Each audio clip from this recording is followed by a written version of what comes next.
Recording in progress. Media gitu. Jadi saya berusaha untuk mengkombinasikan antara subjek yang teman-teman berusaha untuk kuasai atau pilih di prodi gitu ya, dengan apa yang selama ini saya rasakan di dunia media gitu ya. Memang kebetulan memang saya di Republika itu memang tidak fokus untuk menjadi pimpinan di DIY Jateng ini, memang lebih banyak ngurusin saat ini lebih banyak ngurusin bisnisnya gitu ya, ketimbang dari sisi konten gitu ya. Memang ya ini menjadi sangat relevan ketika saya diminta untuk mengisi subjek tentang bisnis digital ini. Ya, mungkin saya awali dengan ini, nanti akan terbagi dengan menjadi tiga bagian ya. Karena saya dikasih waktu 1 jam cukup lama biasanya. Kalau ngisi itu paling 20-30 menit, tapi waktunya lumayan panjang ya. Jadi seperti kuliah ya. Saya akan menjadi 3 bagian. Yang pertama adalah terkait dengan lanskap media saat ini beserta tantangan-tantangannya yang tentu beda dari zaman 10-20 tahun yang lalu ya. Mungkin sejak zamannya Mbak Rahma masih kuliah beda banget gitu. Lanskap zamannya saya lulus kuliah juga sangat berbeda gitu ya. Dibandingkan dengan sekarang yang sudah sangat beragam sekali ya jenis-jenis medianya gitu ya. Kemudian yang kedua adalah terkait dengan model bisnisnya. Nanti di pertengahan akan saya bahas tentang bisnis model yang dilakukan untuk menghadapi tantangan-tantangan yang dihadapi oleh media itu melalui berbagai macam bisnis model ya. Yang sekarang itu sangat beragam juga gitu ya. Kalau dulu kan mungkin cuma misalnya kayak produk koran gitu ya, media berupa koran itu ya udah ada produk kemudian dijual di pasar gitu ya, uangnya masuk gitu ya, udah seperti itu aja, sesimpel itu gitu ya model bisnisnya. Tapi sekarang sudah nggak bisa seperti itu. Sekarang ada yang namanya berbagai macam lah, ada advertising, kemudian itu mungkin di era 2000-an yang mulai muncul bisnis advertising, kemudian sekarang lebih macam lagi dengan keberadaan sosial media gitu ya. Kemudian macam-macam lah, nanti kita bahas di bagian kedua. Terus kemudian nanti di bagian ketiga akan kita bahas tentang contoh kasusnya gitu ya, studi kasus media-media mana aja sih yang sudah menerapkan bisnis model secara digital. Oke, kita mulai ya. Di bagian pertama ini terkait dengan lanskap media saat ini ya, tadi seperti disebutkan oleh Pak Edi di awal gitu ya. Memang saat ini yang dinamakan media konvensional itu sudah sangat berubah gitu ya. Kalau dulu mungkin kita mengenal cuma ada cetak, radio, TV ya. Nah, sekarang sudah ada yang namanya online, dan online ini yang justru saat ini mendominasi di Indonesia khususnya ya. Bahkan sekarang mungkin yang namanya media online itu juga sudah mulai berkurang juga ya, karena sekarang kemunculan yang dinamakan homeless media atau media tanpa yang tidak memiliki platform. Seperti yang saya sekarang mungkin banyak teman-teman tahu, ada Wakatif, ada kalau di Jogja ada namanya Pandangan Jogja gitu ya. Ada juga namanya Bapak-bapak ID atau yang lain-lain gitu ya, yang kemunculannya itu hanya ada di platform-platform media sosial seperti Instagram, seperti di Facebook gitu ya. Ada juga di Jogja itu namanya kalau di Instagram ya ada Merapian Cover gitu ya.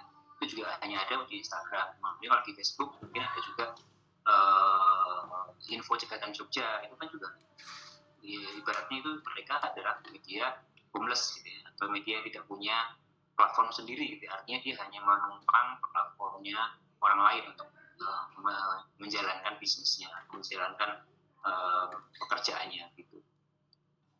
Nah, sekarang di Indonesia itu kalau menurut catatan Dewan Pers itu yang paling banyak itu adalah media online gitu ya, dengan 964, atau kalau catatan terbaru itu sebesar 77% gitu ya, dari media yang ada. Jadi TV, radio, cetak itu semakin berkurang ya, shrinking ya, semakin tergerus gitu, semakin tenggelam gitu ya, karena munculan media-media baru, dan mereka juga secara bisnis sudah tidak kuat lagi gitu ya untuk menjalankan bisnis seperti dulu, karena ya mungkin terkait dengan mahalnya operasional ya, SDM gitu ya, dan pendapatan mereka pun juga sudah tidak seperti dulu ya, di mana terkonsentrasi di 3 platform ini. Kalau dulu ya apa ya namanya, pengiklan, pembaca itu terkonsentrasi di TV, radio, sama surat kabar atau cetak, majalah gitu ya. Kalau sekarang dengan adanya online, dengan media online, dengan adanya platform-platform yang media-media homeless itu tersedot ke sana, duitnya maupun audiensnya tersedot ke sana. Jadi semakin berkurang dan semakin berkurang. Mau nggak mau media-media ini harus beradaptasi gitu ya. Meskipun demikian, itu di pulau terkonsentrasi ya, namanya media itu masih terkonsentrasi di Pulau Jawa. Nah ini bisa kita lihat bahwa Pulau Jawa secara umum memiliki kontribusi yang paling tinggi di industri pers. Nah, sementara yang paling rendah itu ada di NTT, Papua Barat, dan Papua. Itu mereka ini kan warnanya merah ya, jadi memang sangat ya kurang terwakili lah dari wilayah-wilayah tersebut gitu ya. Jadi sebenarnya di balik persaingan yang semakin ketat itu sebenarnya ada peluang dengan luasnya wilayah Indonesia ya. Cuma mungkin tantangannya adalah bagaimana untuk melakukan penetrasi ke wilayah-wilayah tersebut. Gitu. Ya karena emang ya mau nggak mau ya, karena di Pulau Jawa itu yang paling tinggi jumlah penduduknya gitu. Jadi memang masih terkonsentrasi di sini.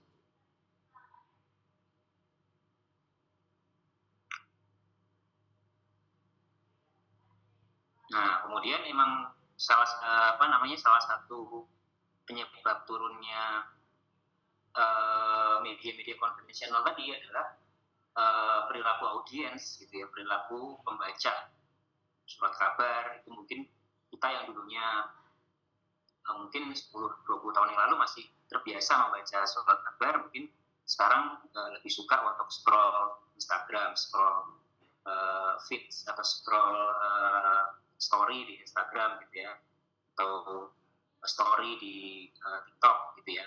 Nah itu perubahan perilaku itu kita baca sebenarnya udah dari 10-15 tahun yang lalu sudah mulai kita baca ya sebenarnya di internal media itu ya. Makanya kita kemudian berusaha beradaptasi dengan membuat kita ya, misalnya saya di Republika sendiri, walaupun waktu itu saya masuk itu 2008, itu masih platformnya masih koran, tapi kita juga sudah mulai menggerakkan media online gitu ya, sehingga ketika nanti suatu saat memang sudah tidak ada lagi pembacanya gitu, kita sudah siap untuk shifting ke media online. Nah sekarang konsumsi berita yang dominasi lewat sosial media ya. Jadi orang yang tadinya masih, bahkan generasi Y atau milenial ya, sebelumnya mungkin masih sebagian menggunakan media-media konvensional seperti televisi, radio, dan media cetak, itu bisa berubah gitu ya, perubahannya atau berusaha perilakunya bisa berubah ke menggunakan media sosial. Sekarang mungkin jarang yang nonton TV ya setiap hari di televisinya, mungkin televisinya malah digunakan untuk menyetel YouTube gitu ya, atau kalau yang yang biasa dulu mungkin langganan koran, mungkin sudah mulai mengurangi langganannya gitu ya, karena juga semakin tipis juga kan koran sekarang ya, jadi kayaknya kalau baca koran tuh nggak semantap dulu gitu ya. Kalau sekarang baca Kompas, kalau dulu baca Kompas tuh mungkin halamannya masih banyak, sekarang cuma yang halaman gitu ya. Juga harga kertas juga semakin tinggi gitu ya. Jadi tingkat kepuasannya juga beda ya. Sekarang mungkin juga konten-konten di media online atau di sosial media juga banyak yang bagus-bagus, dan itu juga ya lagi-lagi itu free gitu ya. Itu free, jadi itu semakin merubah perilaku orang yang dulunya mungkin lebih memilih untuk membeli, sekarang juga lebih memilih untuk mengakses yang free gitu ya. Nah, kemudian audiens muda nih, Gen Z ini saya baru-baru ini membaca penelitian bahwa audiens dari Gen Z itu attention span-nya atau tingkat perhatiannya itu hanya berkisar 8-12 detik ya. Jadi memang pada akhirnya mereka nggak suka untuk mengonsumsi konten-konten yang panjang gitu ya, yang mungkin yang mengaksesnya itu lebih dari 1 menit 2 menit gitu ya. Ya itulah yang kita sekarang bagaimana bisa memancing atau membuat Gen Z ini bisa mengakses konten yang lebih panjang gitu ya. Karena memang attention span-nya cuma 8-12 detik ya. Jadi akhirnya mereka suka yang konten-konten singkat, visual, dan cepat viral gitu ya, dibandingkan berita-berita panjang gitu ya. Nah, akhirnya kita pun juga menyesuaikan, kita membuat konten-konten di Instagram itu ya reels gitu ya, yang sangat visual dan sesingkat mungkin gitu ya. Nah, mungkin nanti baru kalau misalnya ingin mengakses lebih lanjut bisa klik, nah itu bisa mendapatkan konten yang lebih panjang gitu ya. Karena awalnya memang harus diakui itu harus mendapatkan pancingan itu untuk generasi muda itu harus dapat kliknya itu dari konten-konten seperti itu. Nah, kemudian yang ketiga adalah website itu dikritik karena iklannya mengganggu. Nah, ini juga wajah dari generasi sekarang yang tidak suka melihat iklan gitu. Mereka tuh nggak suka lihat iklan, jadi kalau ada iklan pasti skip gitu ya. Nggak suka nonton iklan gitu ya.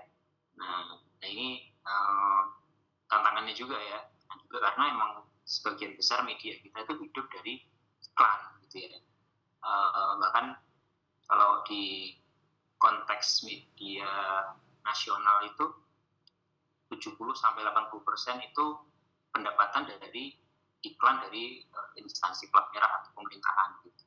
Jadi ini pekerjaan rumah juga ya buat kita. Sebenarnya kita tuh masih butuh media nggak sih? Karena ya itu tadi, pendapatan kita ternyata lebih banyak dari instansi, dari iklan yang didapatkan dari instansi. Artinya sebenarnya secara independensi juga kurang.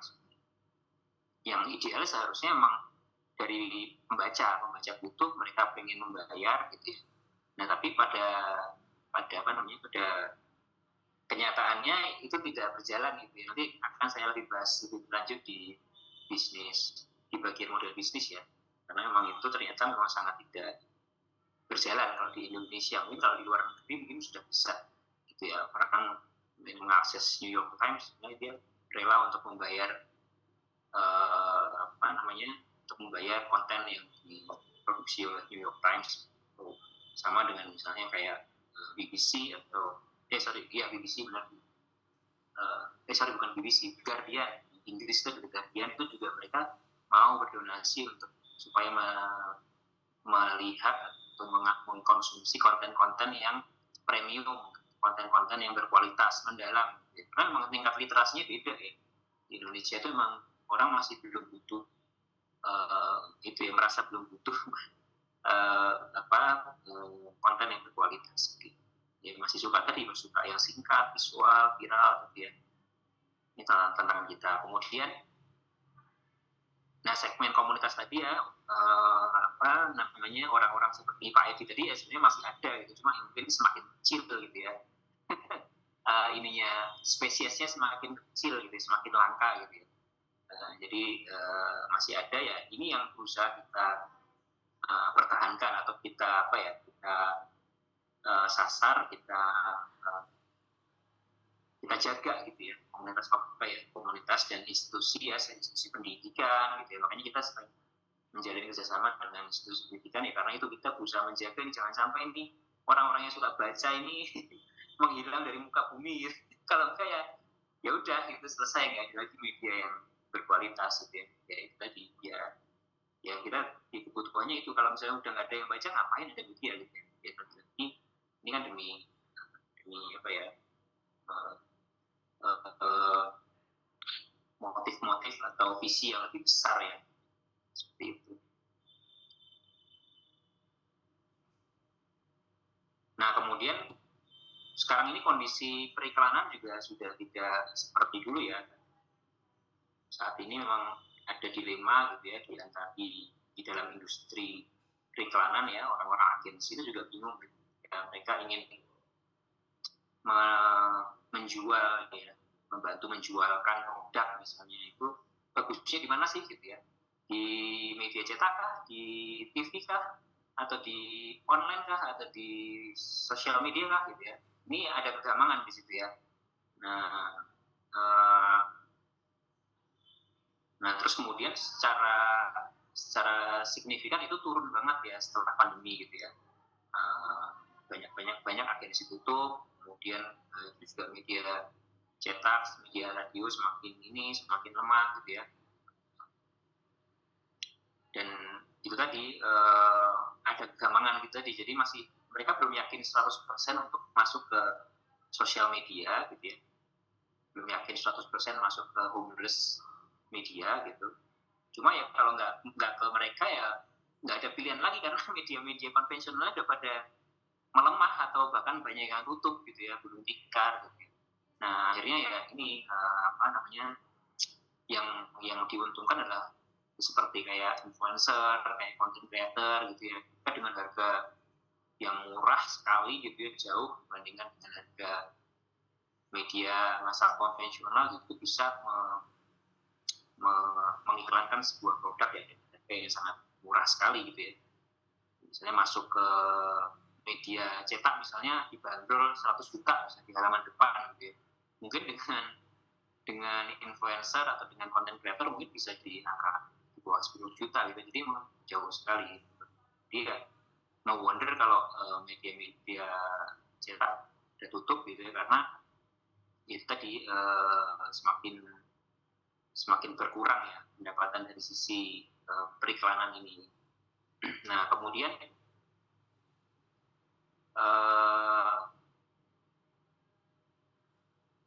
ya digital ads tadi ya. Kemudian yang kedua adalah ini brand secara ini juga lebih memilih kolaborasi dengan kreator ya, karena lebih murah dia. Kemudian juga iklan konvensional masih digunakan tapi terbatas pada pemain besar, segmen tua gitu ya.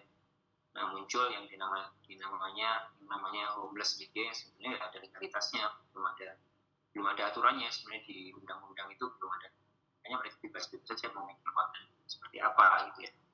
Nah ini ya lagi-lagi ini regulasi menjadi hal yang sangat berperan gitu ya di sisi ini gitu ya. Bagaimana sih keberpihakan pemerintah terhadap media gitu ya, kalau misalnya mereka tidak memberikan regulasi kepada homeless media ya jelas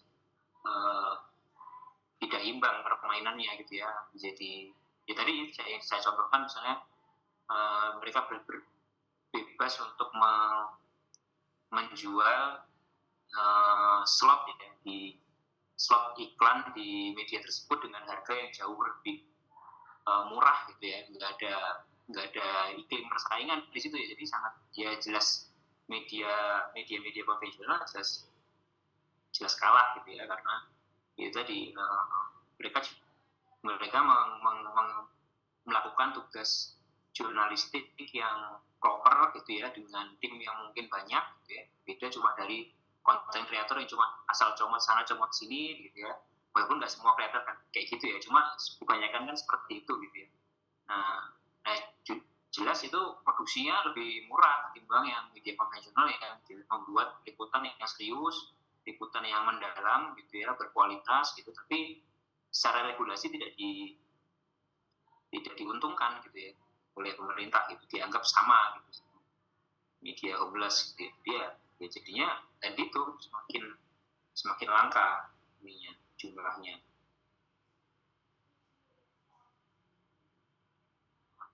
Ya ditambah lagi dengan newsmaker sekarang ya, newsmaker artinya orang-orang yang sebelumnya itu menjadi narasumber utama gitu ya, seperti siapa misalnya sekarang ada Deddy Mulyadi misalnya, itu justru sifatnya memusuhi media gitu ya, sifatnya dia merasa lebih besar dari media gitu. Akhirnya dia merasa bisa membuat konten-konten sendiri dengan key opinion leadernya sendiri gitu ya, dengan konten kreatornya sendiri. Nah akhirnya dengan kebijakan yang dia punya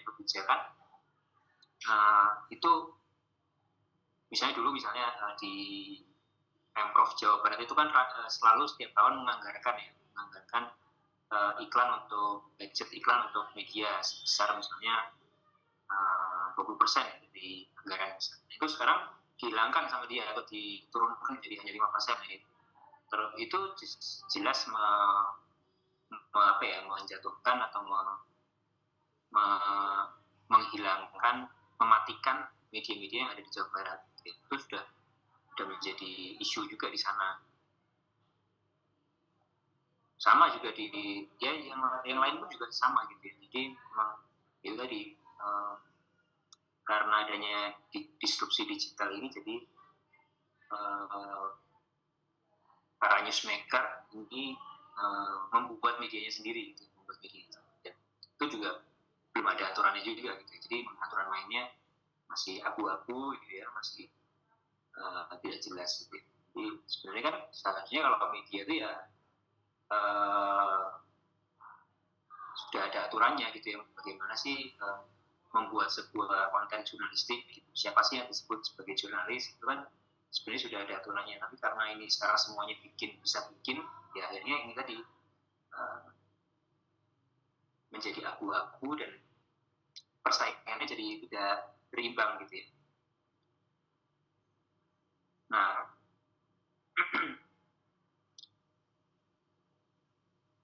ini sekarang berkembang yang namanya alternatif media, ekosistem alternatif media. Ini kan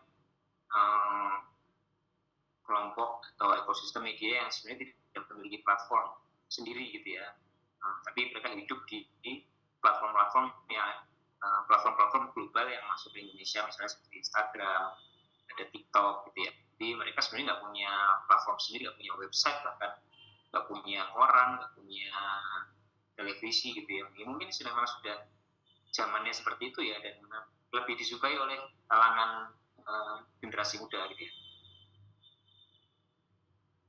Ya istilahnya nomaden gitu ya. Jadinya nanti kalau misalnya nanti ini platformnya tutup ya, mereka harus siap-siap pindah gitu. Misalnya suatu saat nauzubillah misalnya YouTube itu tutup gitu ya, udah nggak ditonton lagi gitu ya sama audiens gitu ya, mereka harus siap pindah ke medium yang lain. Ini menjadi tantangan juga. Nah kemudian ketergantungan terhadap media sosial semakin tinggi gitu ya. Nah ini ya nggak lepas dari keberadaan audiens yang memang semakin berlari ke sana gitu ya, berpindah ke sana gitu ya. Dulu mungkin traffic audiens di Google itu sangat tinggi ya, sekarang mungkin mencapai 1.000 pembaca dalam satu hari itu susah banget gitu ya. Nah kalau dulu di kita itu pasti tuh 1.000, 2.000, bahkan bisa 5.000, 10.000 gitu ya dalam sehari gitu ya, pembacanya. Tapi sekarang tuh 300, 500 gitu dalam sehari itu yang mengunjungi website kita ya. Saya ingin memperlihatkan yang kita pakai ya, yang saya pakai di Republika ya misalnya. Nah ini misalnya ini berita ya. Ini yang angka yang ini yang 529 ini, 539 concurrent ini adalah orang yang sedang membaca Republika saat ini. Gitu ya. Ini beritanya, sementara ini beritanya. Nah ini yang paling banyak dibaca ini berita soal Nadiem sama soal Indra Sapri.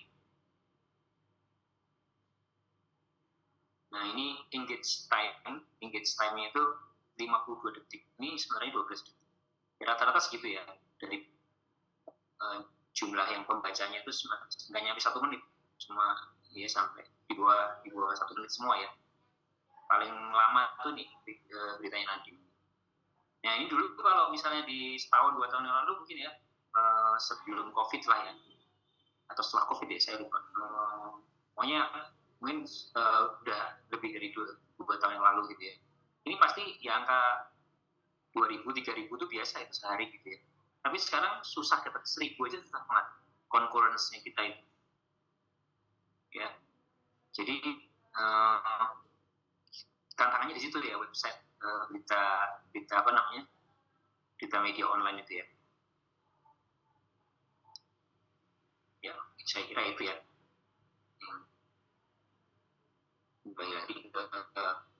Ya.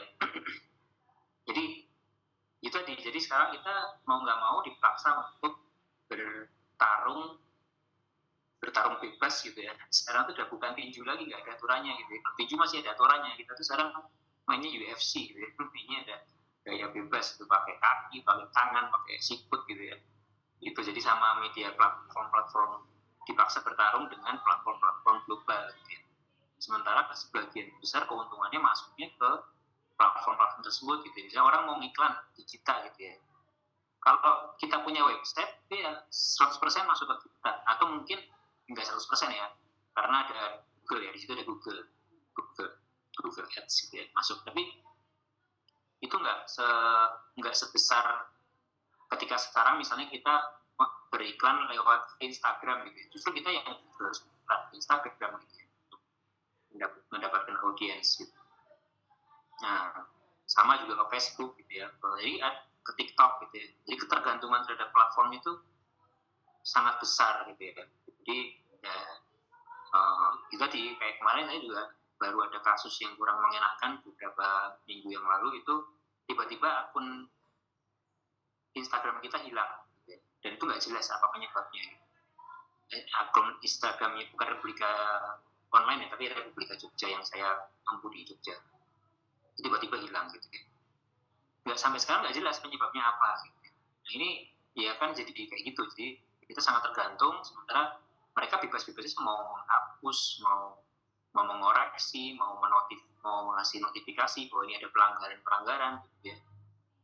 Ini terserah mereka mau seperti apa gitu ya. Beberapa waktu lalu juga TikTok kita hilang, TikTok Republika Online. Itu sampai sebulan atau lebih mungkin ya.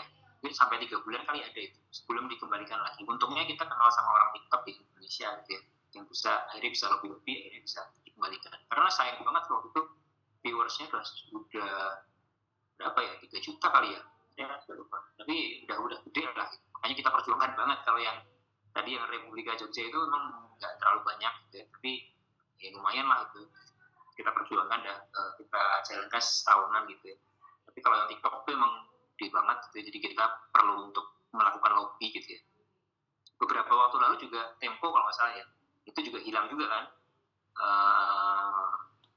apa namanya, tempo.co ya, akunnya tempo.co di YouTube itu juga hilang, tiba-tiba aja hilang gitu ya. Nah tapi kemudian bisa muncul lagi beberapa hari gitu ya. Nah itu seperti itu, jadi ada ketergantungan gitu. Sementara itu nggak pernah kita rasakan di 10-20 tahun lalu, nggak ada gitu ketergantungan sama platform orang lain. Kita punya punya platform sendiri gitu ya, kita punya media kita sendiri, kita mencetak koran kita sendiri, kita punya stasiun televisi kita sendiri gitu ya, kita punya website sendiri gitu ya. Kalau sekarang mungkin ya itu udah masih, website tuh masih oke lah, maksudnya secara bagian gitu ya, cuma memang lama-kelamaan memang menjadi agak mengganggu gitu ya, karena terlalu banyak iklan yang mengganggu ya. Nah, ini menjadi pekerjaan rumah juga, tergantungan terhadap platform ini. Nah, ini yang paling menghantam kita tahun ini ya ini, efisiensi budget, efisiensi anggaran. Ini benar-benar nih, saya nggak tahu nih yang diinginkan oleh pemerintah itu seperti apa, kenapa kok bisa anggaran ini dipotong gitu ya. Ini sepertinya semua sektor ya, nggak hanya media yang terpengaruh, yang terimbas ya. Nah ini efek dominonya juga ke kita gitu, karena tadi seperti saya bilang bahwa media itu saat ini pendapatan terbesar itu masih dari instansi plat merah atau instansi pemerintahan gitu. Jadi ya kalau ini sampai hilang atau sampai terpotong gitu ya, ini bisa memicu gelombang PHK lagi kalau misalnya. Dan itu biasanya imbasnya nggak dalam waktu sebulan 2 bulan, tapi bisa dalam waktu lama ya. Kayak waktu COVID itu kan kita nggak langsung PHK, waktu itu nggak langsung ada gelombang PHK kan, waktu COVID itu masih bertahan. Tapi begitu selesai COVID 2-3 tahun itu mulai perkembangan media-media. Nah, terakhir kemarin CNN, ada juga Sindo, kemudian banyak lah gitu ya, yang sudah mulai menutup kantornya di daerah-daerah, kemudian menjadi fokus di mana, homeless media, atau lebih fokus di tingkat pusat. Ya. Nah ini juga yang tadi saya sebutkan bahwa terjadi penurunan jumlah page views, traffic ya, yang seperti saya contohkan di website kami tadi ya. Jadi yang dulu tuh mungkin mudah ya mendapatkan viewers gitu ya, tapi sekarang susah banget. Bahkan berita-berita yang bagus pun juga ternyata mereka nggak memancing audiens gitu, nggak seperti dulu ya. Makanya kan dulu rajin banget media itu membuat berita-berita clickbait gitu ya, karena itu tadi gitu ya, karena memancing untuk klik, memancing views gitu ya. Tapi sekarang sudah nggak berlaku gitu. Bahkan kemarin saya ngobrol sama wartawan Tribun Jogja itu, salah satu pimpinan di Tribun itu, mereka sudah menganggap bahwa mereka akan mulai dari nol. Artinya apa yang mereka lakukan selama ini kan terbukti berhasil ya. Tribun itu kan seperti kayak tuyulnya Kompas Gramedia ya. Jadi sebenarnya Kompas itu, Gramedia itu besar karena itu pekerjaan dari tuyul-tuyul seperti itu, Tribun itu. Karena mereka yang cari duit, Tribun itu tuyulnya Kompas. Jadi Tribun itu yang bertugas untuk mencari duit, Kompas yang manen gitu. Nah,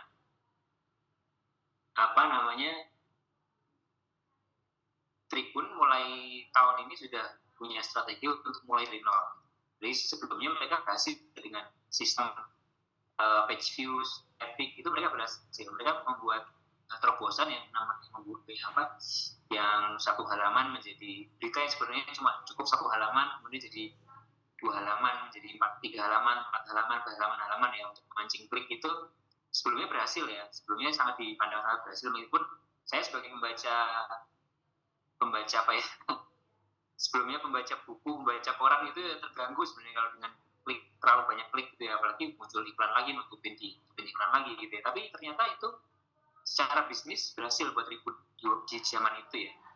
Tapi sekarang ternyata sudah tidak berhasil lagi, karena sudah landscape-nya sudah berbeda lagi ya. Sekarang sudah landscape-nya lebih banyak di sosial media gitu ya, membaca dari sana gitu. Akhirnya mereka melakukan reorientasi ya, melakukan strategi ulang gitu ya, membuat strategi baru lagi gitu ya, dan memilih untuk tidak lagi mengejar page views ya.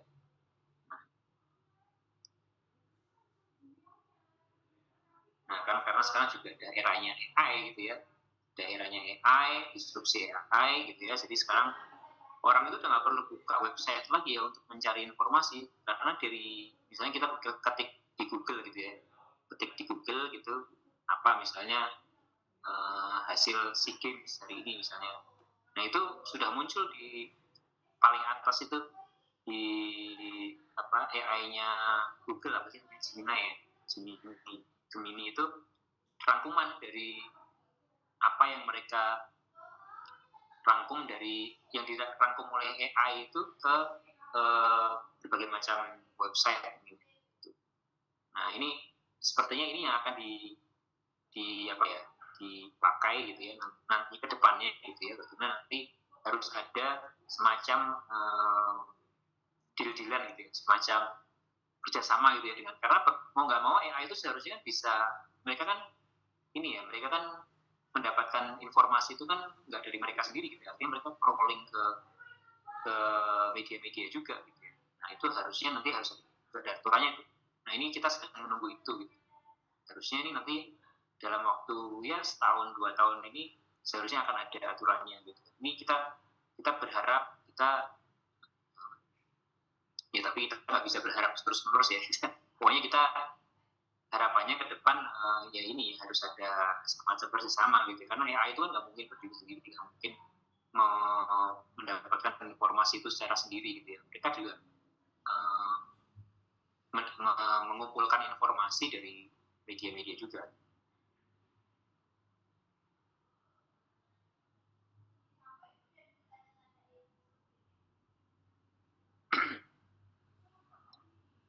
Ya kalau misalnya teman-teman sekarang sudah biasa apa namanya curhat dengan AI gitu ya, dengan Meta gitu ya. Itu sebenarnya apa yang dia jawab itu kan hasil dari crawling dia atau hasil dari pencarian dia ke website-website yang lain. Nah itu terus kemudian diagregasi sama dia gitu ya, jadi sebuah ya tadi kecerdasan buatan. Nah ini kita harap dari situ gitu, karena kalau misalnya kita dari media atau dari website itu juga mati, juga akan merugikan AI juga gitu nantinya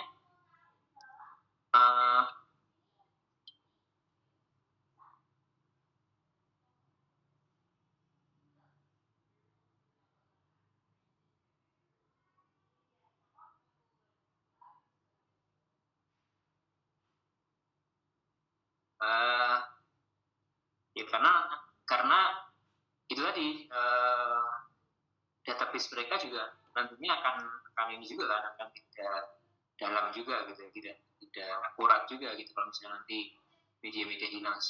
Dan ini kita yakini bahwa dalam waktu dekat ini akan ada gitu, akan ada semacam kolaborasi itu dengan perusahaan-perusahaan AI itu.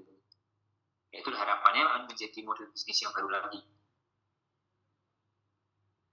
Nah ini juga tantangan terakhir ya dari media-media ini, sangat banyak PHK gitu. Dan ya di tempat kami juga menjadi salah satu contohnya juga, kita yang dulu punya karyawan 400 sekarang tinggal 100 gitu ya.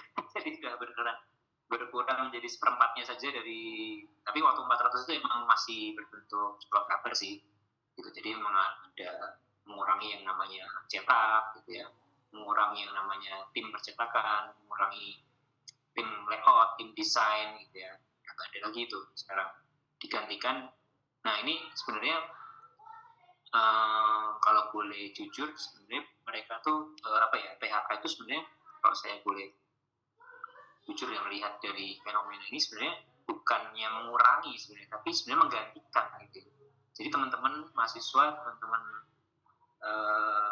generasi muda juga nggak perlu khawatir, karena kalau misalnya teman-teman menguasai teknologi gitu ya, karena sekarang digital native ya, teman-teman digital native ya, dari bayi cenger itu keluar dari rahim ibu itu sudah mengenal yang namanya teknologi. Jadi sebenarnya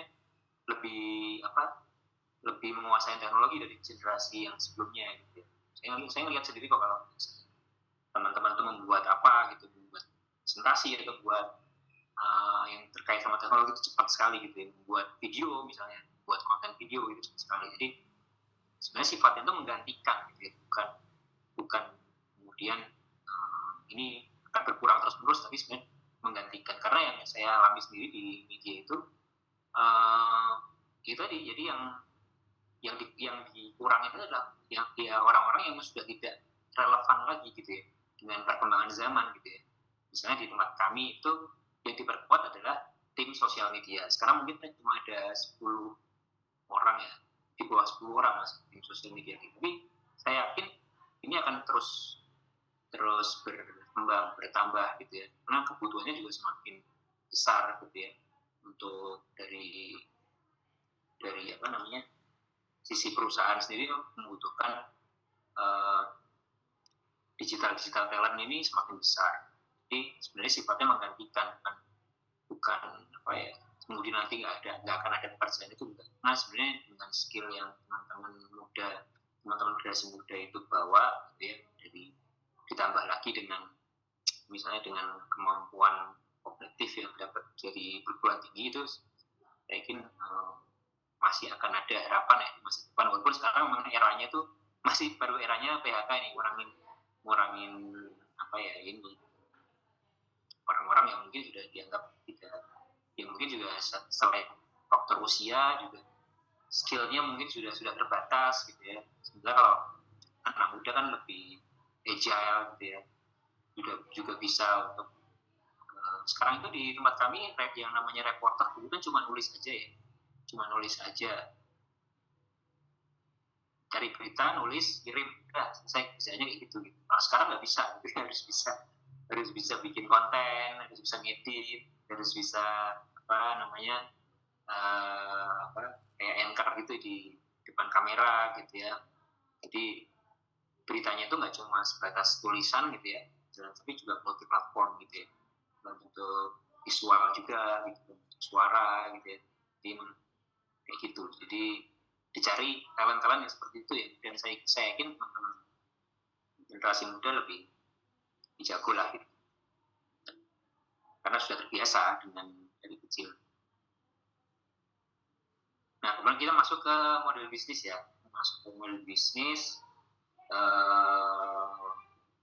plus minusnya waktunya masih ya, ini sudah berapa menit ya, 30 menit sudah ada atau udah lebih. Nanti kalau lebih saya cepat gitu. Oke,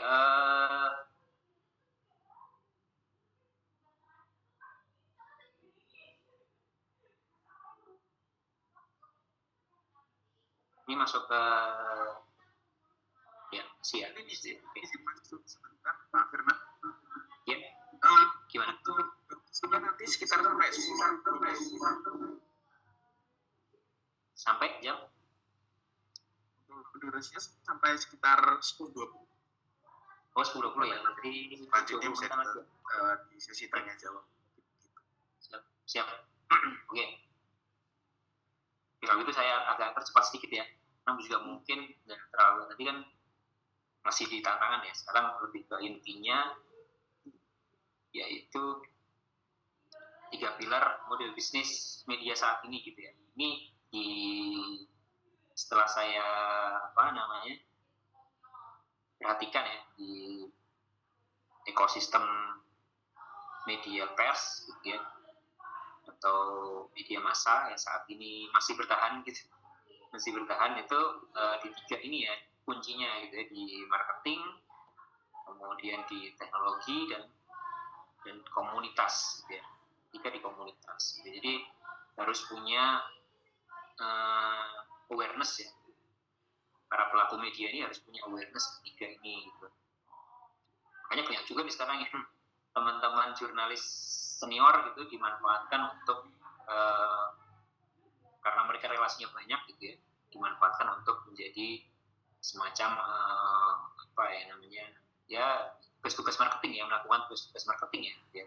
Dan itu sudah tidak tabu lagi sudah wajar, menjadi hal yang wajar ya, walaupun memang secara etika bisa diperdebatkan, tapi saya kira kalau di tengah kondisi saat ini gitu menjadi hal yang wajar ya, karena ini survival ya, gitu. Sekarang lagi mode survival mode gitu ya, jadi segala hal yang kita bisa lakukan gitu ya untuk membuat kita tetap bertahan itu ya harus mau nggak mau harus kita lakukan itu kita karena sedang di survival mode tadi ya. Nah ini tiga ini gitu ya, jadi memperkuat teknologi, memperkuat sisi pemasaran kita dan memperkuat komunitas gitu. Makanya sekarang banyak tuh manajer marketing, jadi di tempat kami sebelumnya cuma 1 orang, jadi sekarang 2 orang, 3 orang.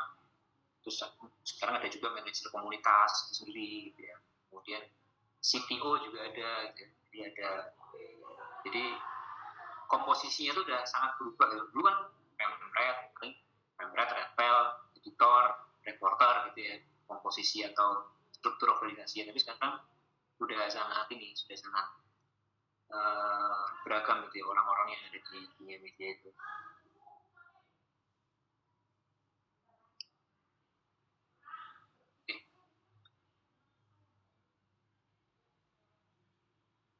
Nah, yang pertama itu masih ini yang cukup lama ya di media online itu model bisnis yang mengandalkan iklan display dan programatik ya.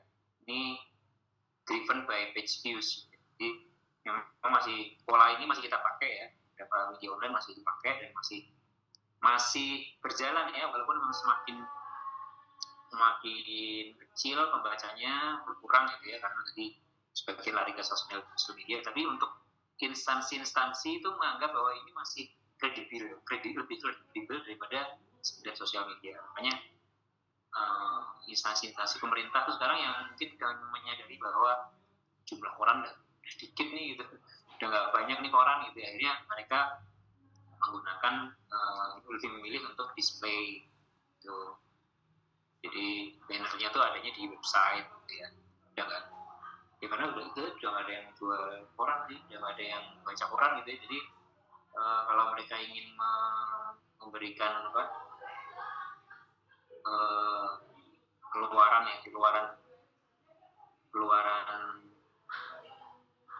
bukan produk ya, kalau berita itu misalnya kayak program gitu ya, ada program gitu ya ingin disampaikan ke publik gitu ya, biasanya mereka beriklannya kalau sebelumnya ke koran, sekarang lebih banyak ke website gitu. Nah ini tantangannya adalah harganya murah ya, karena kompetisinya tinggi ya. Kalau di zaman koran itu cuma beberapa ya yang sanggup gitu ya membuat platform media cetak itu kan beberapa aja. Jadi sekarang kalau yang membuat media online itu bisa banyak banget ya. Jadi harganya jadi sangat murah gitu. Kita nggak bisa menjual sama dengan menjual iklan di koran ya. Bisa mungkin kita di seperempatnya mungkin ya, seperempatnya gitu. Nah sangat bergantung pada klik dan pada volatilitas algoritma platform ya. Jadi ibarat itu udah red ocean ya, ibaratnya udah terlalu banyak ikannya, terlalu banyak pemainnya di situ, udah nggak blue ocean lagi. Kalau the red ocean itu udah lautnya itu udah berwarna merah atau sudah terlalu banyak ikan, pemainnya terlalu banyak. Jadi kita mau mengandalkan ini sebenarnya udah nggak lagi, udah kurang menjanjikan lagi karena sudah terlalu banyak pemain gitu ya.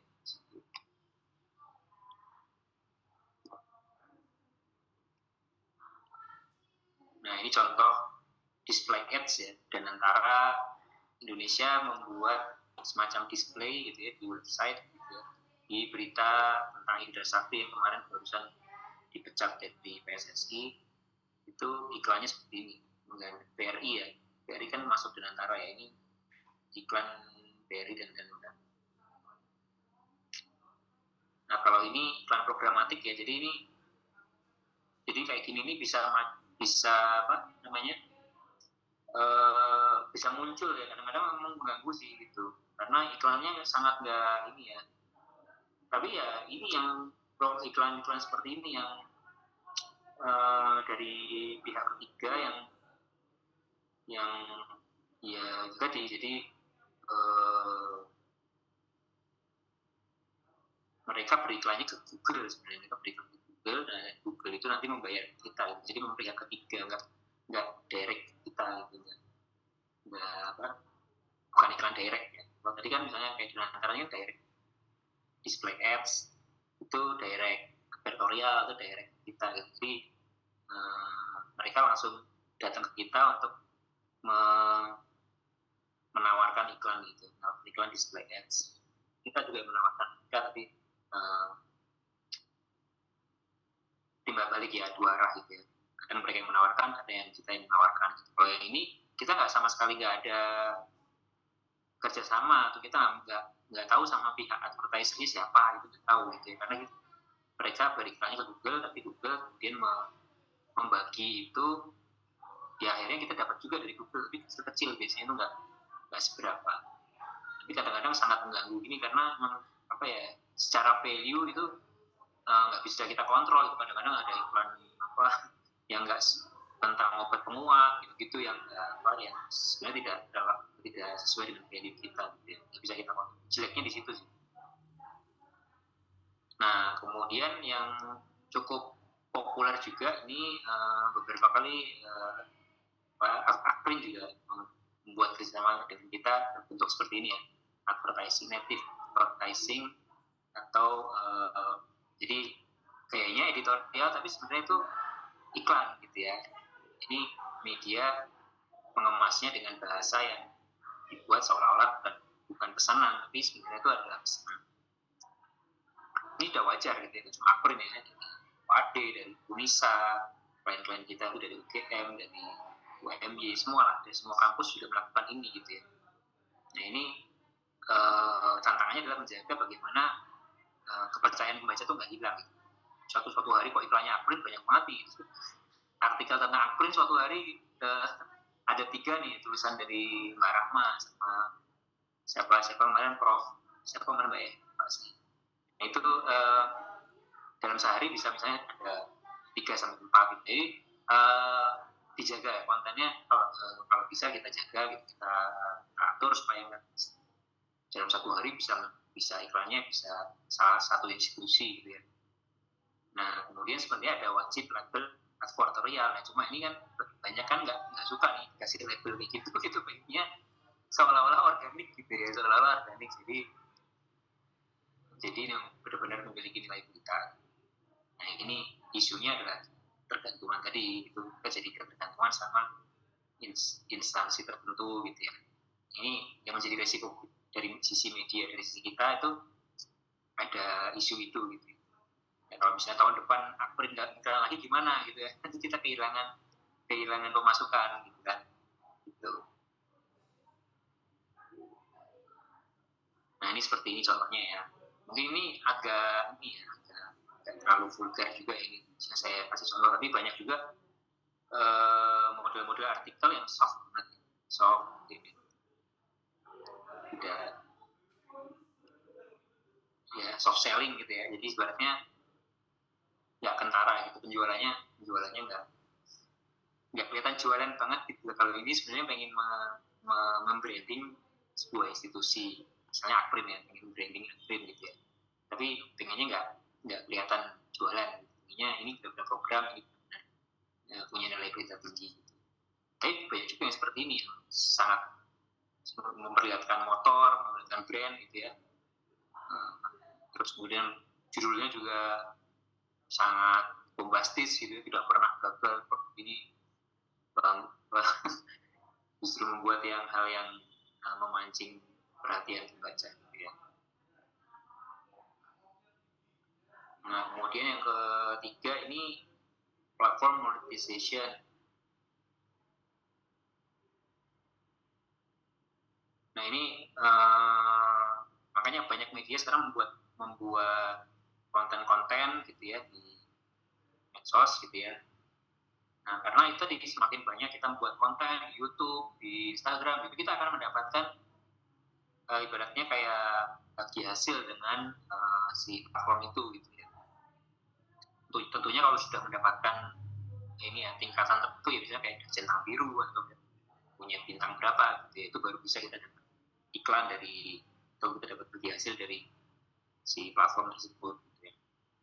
Tapi tantangannya lagi-lagi itu tentukan sama algoritma. Kalau misalnya algoritmanya nggak main di apa yang kita ini, ya akhirnya nggak dilihat juga sama audiens gitu kan, ya viewersnya juga banyak gitu. Terus ada perubahan aturan main gitu ya, tiba-tiba TikTok misalnya nggak boleh ada unsur anak kecil ya, dalam konten-konten mereka gitu ya. Seperti kemarin itu yang kita sampai di band itu kan gara-gara ternyata kita nggak boleh membuat konten yang ada anak kecilnya gitu ya, yang memperlihatkan anak kecil gitu ya. Bukan anak kecil tapi maksudnya kayak semacam kasus yang melibatkan anak kecil, pelecehan seksual kayak gitu nggak boleh gitu, sama sekali nggak boleh. Bahkan waktu itu kan sebenarnya nggak berfokus ke itunya, ke pelecehannya, tapi cuma sebagai background saja, sebagai background bahwa ada kasus yang melibatkan anak kecil gitu ya, pelecehan seksual gitu, dan itu edukasi sebenarnya. Tapi ternyata dilihat sama algoritmanya TikTok itu kita melanggar ini, wah ini nggak boleh, harus dihapus nih konten-konten seperti ini gitu. Jadi tahu-tahu aja terus kemudian di ban, tahu-tahu dihapus. Karena kita akhirnya tergantung sama aturan mainnya platform gitu ya. Itu kelemahannya ya. Jadi kita kemarin bikin beberapa kali yang viral gitu ya, di mana pesantren Sidoarjo yang kemarin juga sangat viewersnya sangat tinggi gitu ya. Nah, ini yang keempat adalah event atau activity. Ini yang sekarang banyak dipakai oleh media-media kebanyakan gitu ya. Mereka beralih ke, mungkin beberapa media sudah jalan lebih dulu ya, kayak Tribun itu sudah memiliki divisi IO, itu udah lama gitu ya. Mereka udah punya. Gitu. Nah, ini sekarang menjadi pendapatan yang cukup besar ya, di samping tadi direct ads tadi ya, iklan yang beriklan langsung, itu juga ada event, kita mengadakan event. Tapi memang tantangannya kita butuh divisi tersendiri, kita butuh SDM sendiri, dan ada risiko tidak laku gitu ya, effortnya besar gitu ya, tapi revenue-nya nggak sebanding. Rata-rata event itu dapatnya paling cuma 10-20% itu udah bagus itu. Jadi marginnya cuma segitu gitu ya, dari total yang pengeluaran yang kita anggarkan. Kalau udah dapat 10-20% itu udah bagus, lebih jarang dapat lebih dari 20%. Jadi memang effortnya besar tapi revenue-nya sangat kecil gitu ya. Jadi kadang-kadang nggak sebanding dengan apa yang kita usahakan gitu ya. Ya tapi memang dapat nilai plusnya, kita dapat branding gitu ya. Kita dapat branding lebih dekat ke masyarakat gitu ya. Lebih kelihatan ini eksis gitu ya. Nah, ini berapa kali kita menyelenggarakan, di tahun ini kita ngadain untuk energi dan hilirisasi dengan menterinya si public economy Bahlil. Tapi memang ya ini mau nggak mau ya, dari instansi-instansi tersebut yang memiliki anggaran besar yang bisa dimanfaatkan untuk kita kolaborasikan gitu ya, karena mereka kadang-kadang nggak punya tim sendiri gitu ya, mereka butuh bantuan eksternal gitu ya, untuk menyelenggarakan event mereka gitu. Nah, yang kelima adalah social media handling. Ini juga banyak juga ya. Kalau dulu mungkin kita itu sudah melakukan, tapi bentuknya adalah membuatkan, misalnya menuliskan majalah internal gitu ya, itu kan dulu ya. Itu juga kita sering dulu dapat dari Mandiri, BNI gitu ya, bank-bank besar, instansi-instansi besar, kementerian, itu juga mereka memiliki anggaran untuk itu, membuatkan media internal gitu ya. Nah, kalau sekarang mungkin lebih ke handling sosial media gitu ya. Nah, ini juga kita mengelola akun sosial medianya kementerian tertentu, instansi tertentu gitu ya, karena mereka nggak punya cukup waktu buat ngurusin itu gitu ya. Tapi sekarang kan dibutuhkan ya itu sangat dibutuhkan sebuah brand mereka gitu ya.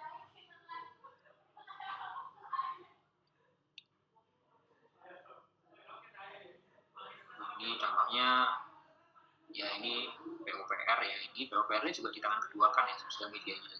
Ini saya kira juga menjadi peluang bisnis, model bisnis baru gitu ya buat media untuk menjalankan ini ya.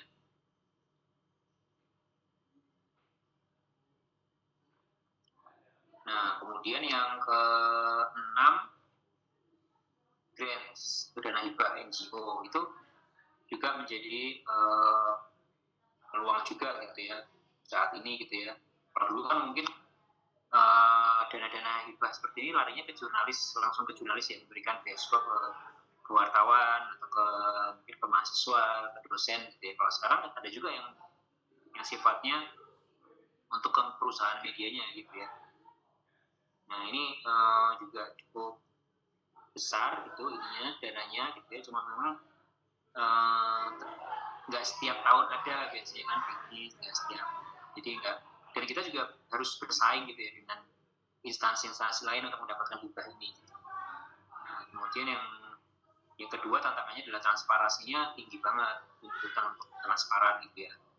Ya ini kadang terkait dengan asing ya sini ya.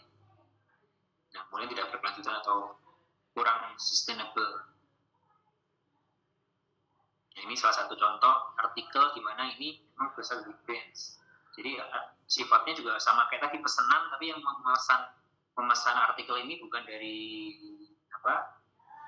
agensi advertising atau bukan dari brand atau instansi lokal, tapi dari luar, biasanya dari luar, info luar negeri. Ya biasanya isu-isu lingkungan, isu-isu pendidikan gitu ya.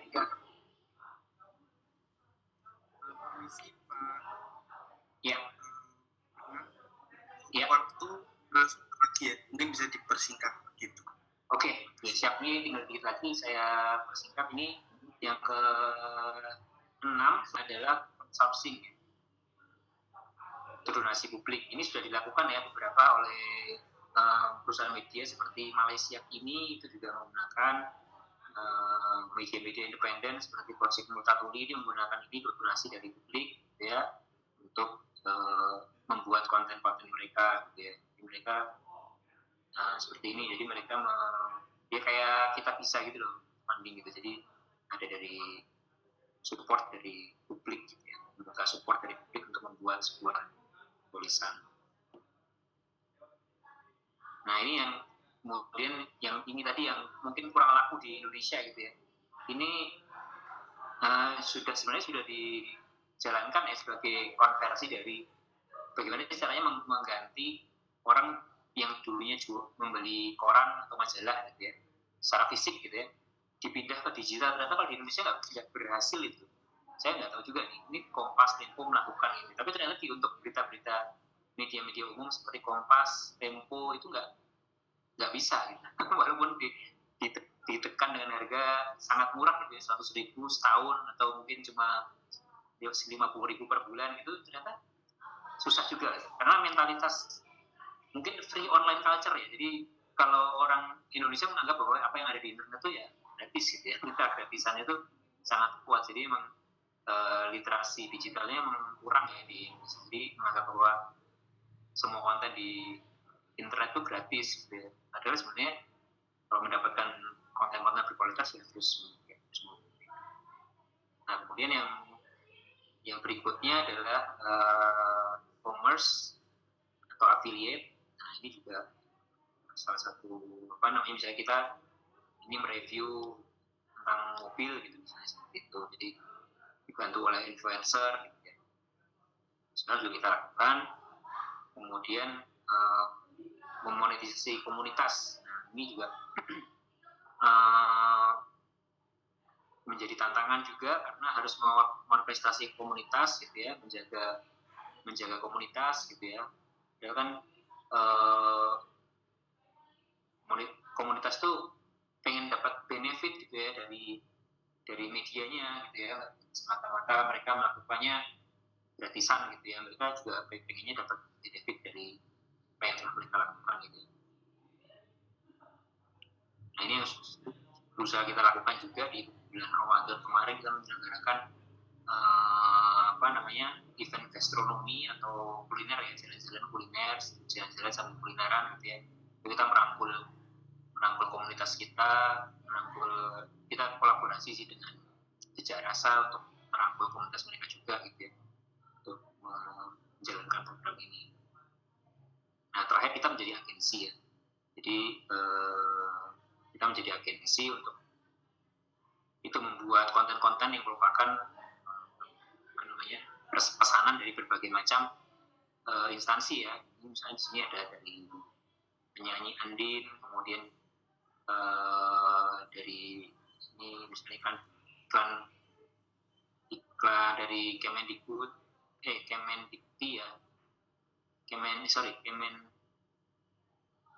Pendidikan Dasar ya dan Menengah yang dalam rangka Hari Guru kita membuat konten tentang guru gitu ya. Kemudian dari Kementerian Kesehatan terkait dengan penyakit diabetes gitu. Jadi memang banyak sekali yang bisa kita provide di situ.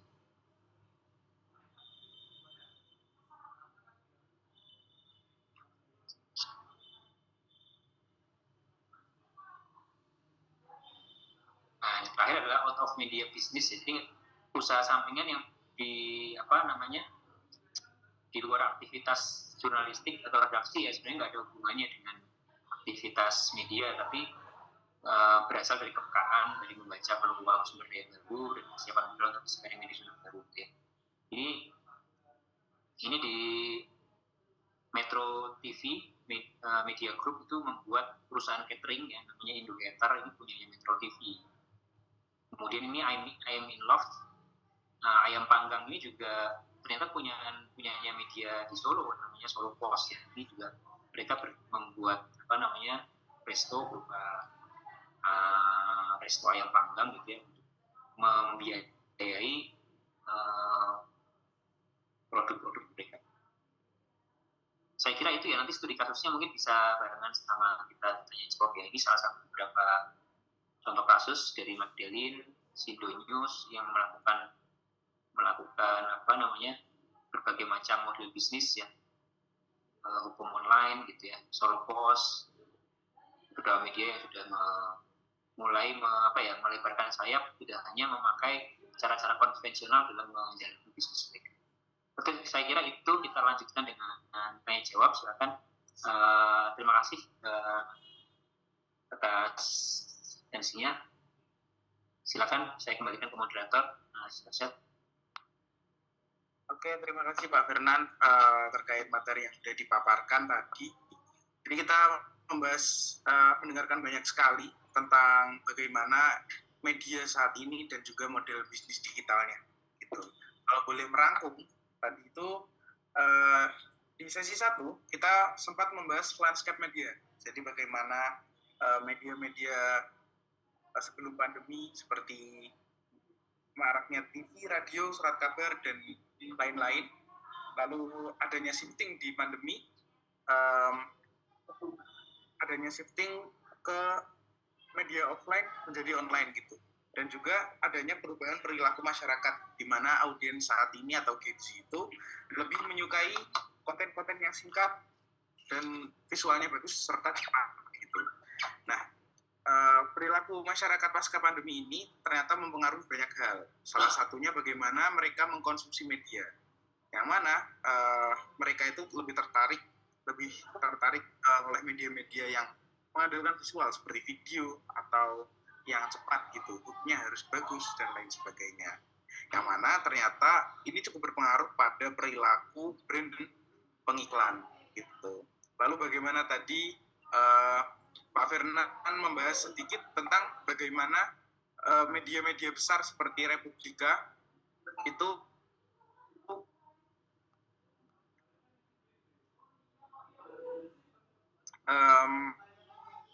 merespon ini dan malah terjadi. Nah, lalu selanjutnya di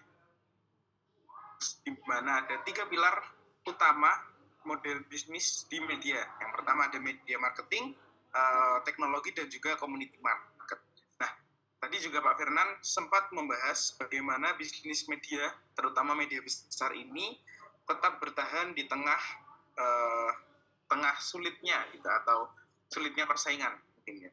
Seperti bagaimana tetap mengandalkan iklan, native ads, event activity, sosmed handling, hingga out of media bisnis seperti yang tadi dilakukan oleh media Solo Post, yaitu membuka resto gitu ya.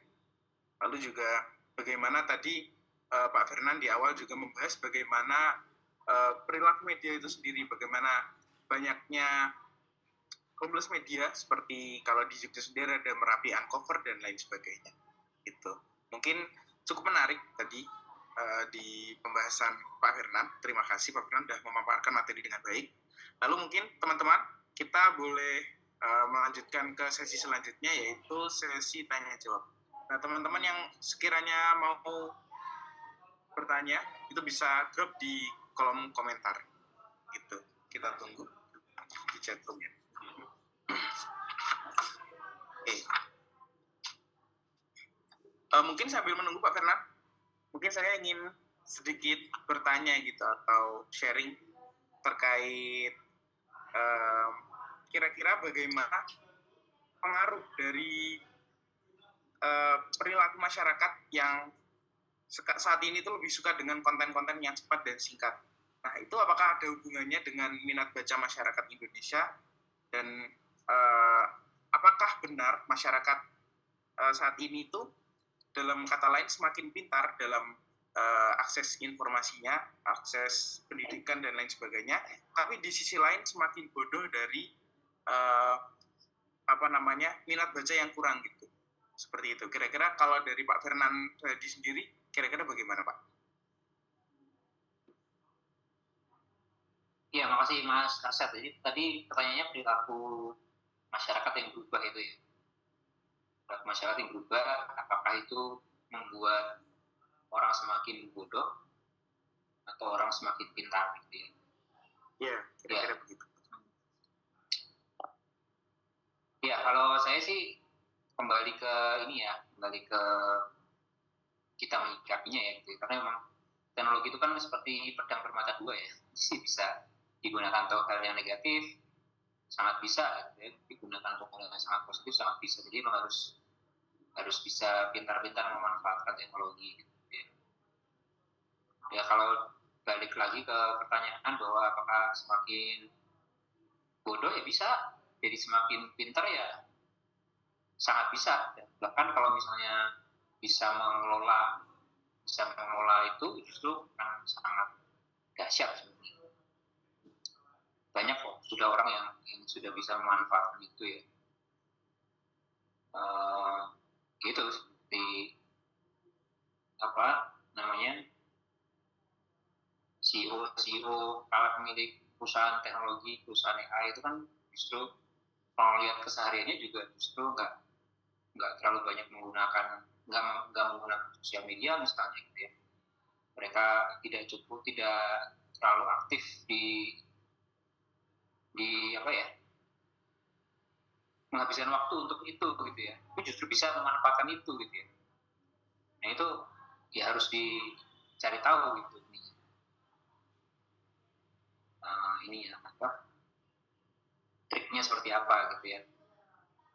Misalnya dengan membatasi penggunaan sosial media dalam sehari misalnya dibatasi gitu ya. memakai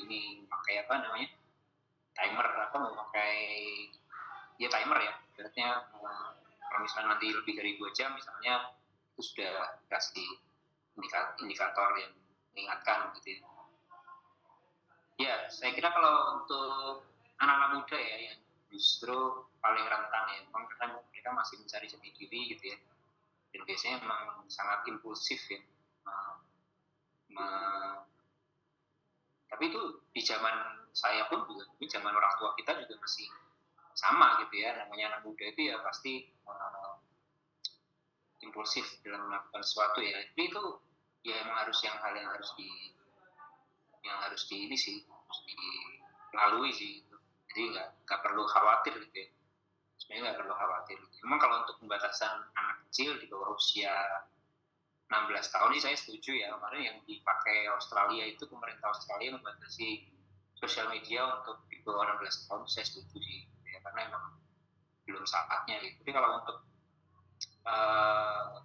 di atas usia itu sebenarnya harusnya sudah bisa memilah ya.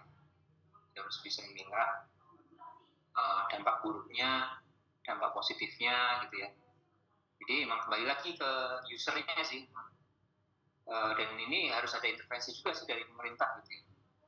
Membuat regulasi yang aman buat anak kecil gitu ya, untuk dari di dunia sosial media yang benar-benar ini kayak bukan belantara sih. Saya kira itu sih jawaban saya. Ya. Agak menyimpang dikit dari topik. Terima kasih. Tapi Oh iya Pak, ini banyak ya. Ini ada beberapa yang sedang bertanya. Mungkin kita bisa beralih ke yang raise dulu. Mungkin ke Bapak Dr. Insinyur Variansyah. Monggo bisa open mic. Oke, terima kasih Mas. Perkenalkan dulu, saya juga alumni yang cukup lama buat narasumber. Kira-kira 32 tahun saya di BUMN. Di kampus ya kurang lebih 20 tahun. Saat ini ya masih wadawiri. Untuk share aja nih pengalaman. Sekarang kan eranya saya sudah mengalami 3 atau 4 kali perubahan zaman. Eranya sekarang ini kalau tidak salah kan era digital. Makanya di sini sangat menarik sekali ekonomi bisnis dengan digital. Saya sangat tertarik sekali.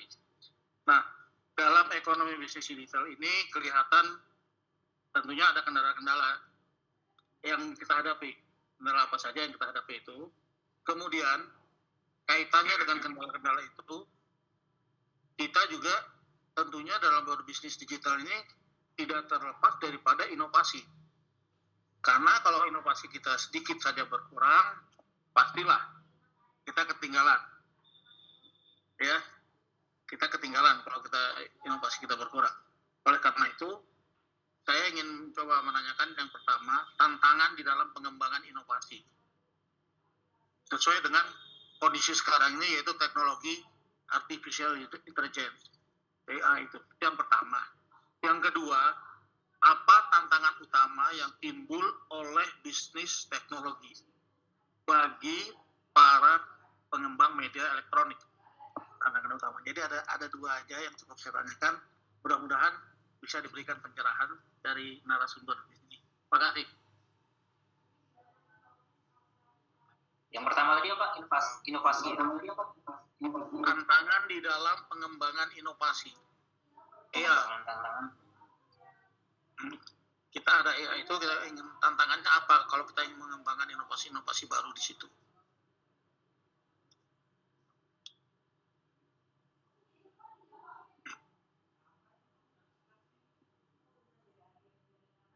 Yang kedua, tantangan utama bisnis teknologi, Pak ya?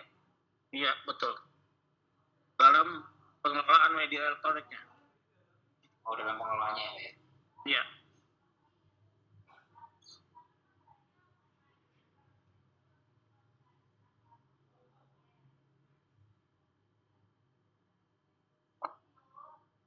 Oke, makasih Pak Variansyah. Ya. Wah, ini pertanyaannya cukup sulit juga nih Pak. Karena kita masih berkutat dengan tantangan-tantangan tersebut ya, dan belum bisa menemukan solusi yang pas gitu ya. Untuk jadi kan memang ada banyak sekali ya model-model bisnis yang kita jalankan. Kita masih bongkar pasang gitu.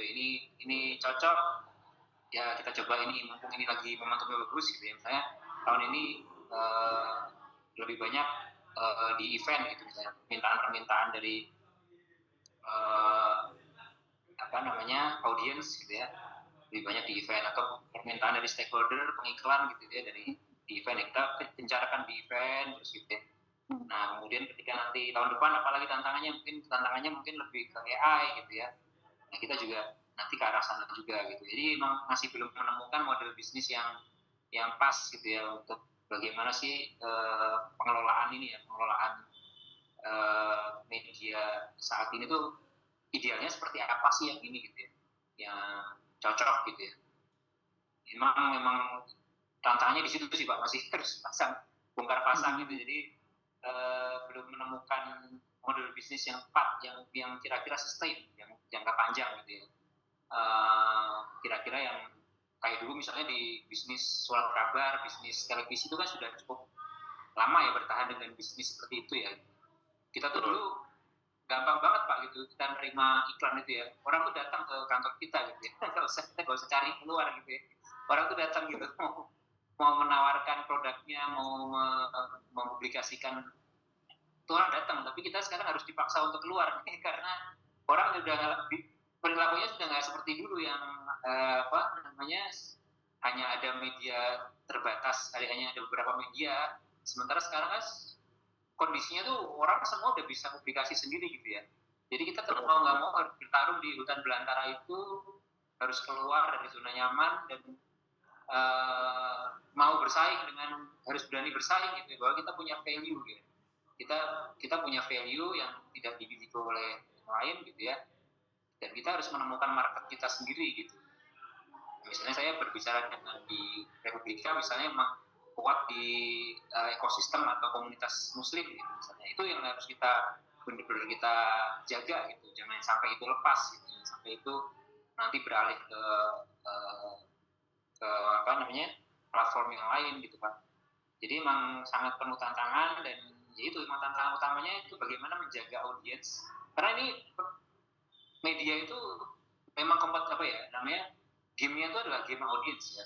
Jadi permainan yang kita mainkan selama ini sebenarnya adalah game bagaimana kita menggayat audiens sebanyak-banyaknya. Kita sekarang perang audiens itu Pak. Jadi mau nggak mau itu harus kita aset, itu adalah kita perlakukan sebagai aset ya. Karena media itu ternyata setelah saya pelajari itu dua Pak yang jualannya. Yang pertama adalah jual produk, kedua jual audiens. Jadi memang dua komponen yang nggak bisa kita pungkiri, harus kita perlakukan sebagai aset ya. Jadi selain kita menjaga kualitas produk kita juga harus menjaga yang namanya audiens kita gitu. Ini audiens itu ya jualan kita juga gitu Pak. Nah itu nanti yang kita jual ke pengiklan itu gitu. Ini kita produk ini yang nonton siapa sih gitu ya, yang nonton yang akan mengkonsumsi berapa orang sih, dan siapa aja nih, kalangan siapa aja gitu ya. Kita komunitas muslim dan kalangan menengah ke atas gitu ya, kalangan terdidik, kalangan mungkin akademisi termasuk di situ gitu ya, kalangan intelektual gitu ya. Jadi memang niche-nya itu gitu, kita harus jaga itu, kita nggak boleh. Jadi kita harus mengenal audiens kita Pak. Yang pertama kita harus mengenal audiens kita, dan kita harus jaga itu dengan ada komunitas, terus ada kita harus memiliki marketing yang bagus, kita harus memiliki teknologi, kita harus bersaing secara teknologi juga gitu Pak. Gitu sih kalau jawaban saya Pak, mungkin bisa saya paparkan gitu. Oke, terima kasih jawabannya. Memang saya juga bagian daripada Republika Mas. Saya tahun 92 juga bergabung di Republika Mas. Masih zamannya Pak Nurholis, kemudian Pak Habibie. Pak itu saya bergabung 92. Karena di situ saya sasaran saya waktu itu sampai sekarang alhamdulillah masih dijalankan ya. Memang melalui pondok-pondok pesantren segala macam. Saya salah satu anggota IXMI Mas. Makanya itu saya iya. Jadi makanya ini sangat menarik bagi saya. Terus terang aja. Jadi kita saling ini aja. Bahkan saya ingin melihat begini berarti perkembangan sampai sekarang. Kita sering, karena terus terang aja kompetitor kita kan yang di seberang sana seperti almarhum Pak Yaakob, pertama segala macam itu kan gagasannya bagus-bagus. Tapi kita harus bisa belajar dari mereka juga. Makanya pengembangan digital ini tolong buat prodi yang baru dibuka, kalau bisa ada mata kuliah jadi ada inovasi mahasiswa untuk menyusun yang ini tadi yang belum tercapai tadi kan, misalkan satu semester seperti ini, semester seperti ini, atau minimal penugasan model-model apa yang ada ide-ide dari mahasiswa itu mungkin bisa dikembangkan. Kira itu masukan dari saya Mas. Terima kasih Pak Mariansyah.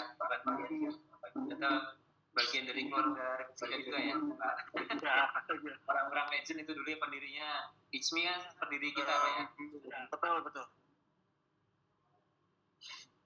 Ya, makasih Pak Mariansyah. Salam kenal juga Pak.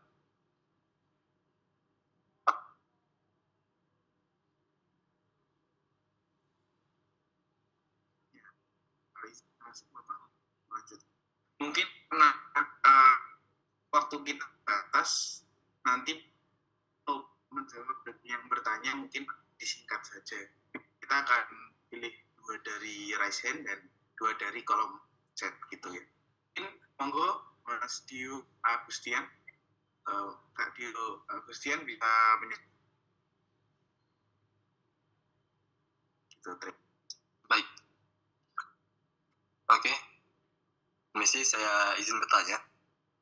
Jadi saya udah dari kecil ya menikmati media sosial dan berbagai banyaklah cara yang dilakukan oleh orang untuk menarik perhatian audiens itu kan.